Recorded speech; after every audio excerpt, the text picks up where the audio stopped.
Hello out there, YouTube. Today we're going to take a look at what I can only call world's smallest Transformers tracks. Now, I don't know all the details of his origins, but basically what I understand is the guy named Hero wanted to make all the molds that the official line never got to, and somehow or other this is sort of a KO or bootleg of his design, which is based on the official design of a toy that never came out, yada yada. I don't know, but Hero with 2 E's is his name, and that's probably enough for you to find out on your own. Now, he's billed as world's smallest Transformer size, but if you compare him to Rodimus here, you can see that he's actually quite a bit larger than he should be for a, true world's smallest Transformers tracks. I mean, he's, maybe 30% larger than he should be. However, he does fit in pretty well with the Legends Optimus here. That's a pretty good scale. So, he's not entirely without a place. Also, just for size comparison, here's a MicroMaster. So you can see he's a little bigger than that as well. But anyway, enough of what he isn't. What he is a very nice little G1 tracks. Front wheels spin, the back wheels are either pinned too tight or not meant to spin. Either way, it's not like you're going to be playing around with them. He comes in a plastic bag, or actually several plastic bags, and he comes with a sticker sheet. Stickers are okay. As you can see on here, I just put these straight in off the sheet, so I'll have to go back and trim around the Autobot symbol. The hood crest looks pretty good though.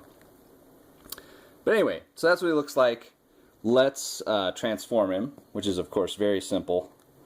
Pull the legs down, rotate them around, and then he's got little feet that flip out like so.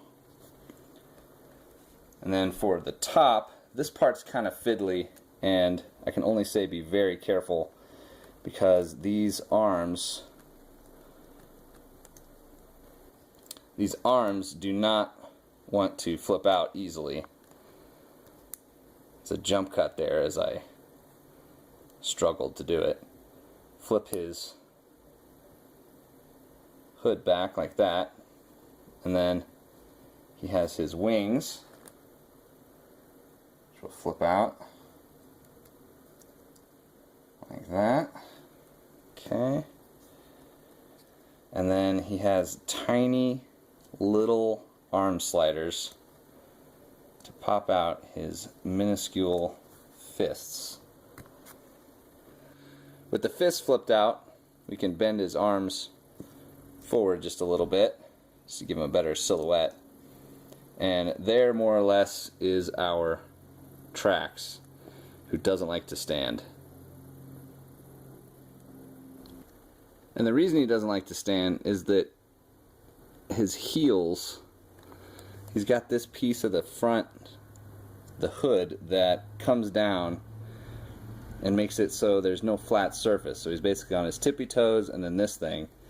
And then the two sides are not exactly even on his legs. But anyway, he can stand. It is extremely difficult. Now, can't really zoom in on the face, but hopefully you can see enough detail that it's only barely there. But of course, at this size, when you actually hold it in hand, it doesn't look too bad. It's kind of barely noticeable. He does come with some accessories. He's got this jetpack and then these 2 missiles that plug onto it, and his gun. Now the gun can clip onto his forearm just like the G1, like so, and then the missile backpack can pop on like this. So it definitely doesn't look fantastic, but it's very reminiscent of the G1 look. Now, speaking of the G1, people that are Tracks aficionados will notice that this gun, his legs, there's various bits that really should be differently colored. And as far as I could find, there have been rumors of a more accurate G1 deco coming. It just never has appeared. But certainly you could customize it, and also at this, I don't know, size or whatever, when you look at him, he looks like Tracks. Additionally, the blue looks darker on my camera than it really is in hand. It's not Tracks blue. It's incorrect. It's a bit like that iGear Beachcomber. Not quite as bad, but definitely not accurate. He doesn't stand well, but let me just show you his size against some other robots. So you can see scale-wise, he works pretty well with the Legends Optimus here, but stylistically, they're very different. And then stylistically, he fits with the world's smallest Rodimus, but obviously the Tracks is just way too big, which is unfortunate.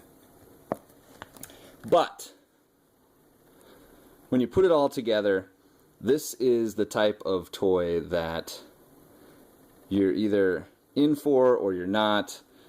The deco, the mold quality, which is relatively poor, all those other things. Look, you either collect World's Smallest Transformers and you'll probably pick them up, or you're not into it anyway, in which case nothing here is going to convince you. But for me, he's pretty cool, and I kind of like him, especially in his little car mode. And he'll look great on Metroplex and Fort Max, etc., etc. So, thank you very much for watching, and take care until next time. And of course, Drew would kill me if I didn't show that he can have a perfectly serviceable G1 flight mode. Gotta have that.